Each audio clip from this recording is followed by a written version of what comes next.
Сәлеметсіздер ме балаларым? Қазақ тілі сабағын бастайық. Сабақтың тақырыбы «Мен гүл жасаймын». Тема урока «Я буду делать цветок». Бірінші тапсырма. Тыңда, қайтала. Первое задание. Послушай, повтори. Мынау гүл, это цветок. Екінші тапсырма. Түстерді қайтала. Боя. Второе задание. Повтори цвета. Разукрась.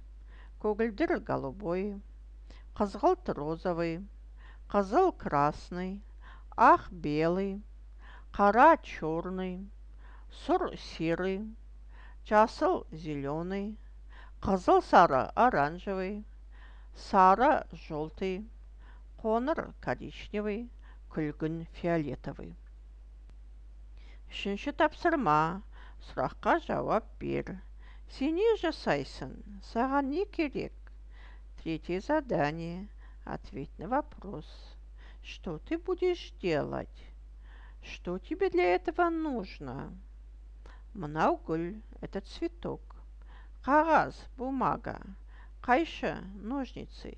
Желім, клей. Мен гүл жасаймын. Маған қағаз, қайшы, желім керек. Төртінші тапсырма. Гүл жасайық. Четвертое задание.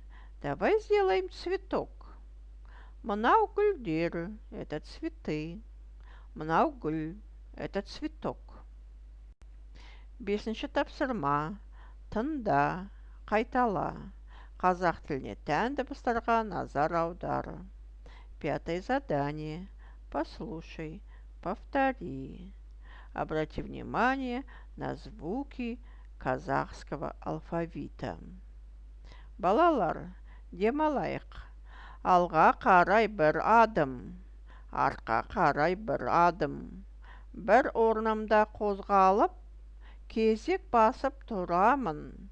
Жоғары төмен қарайық, орнымызды табайық. Сабақ аяқталды. Сау болыңыздар, балалар.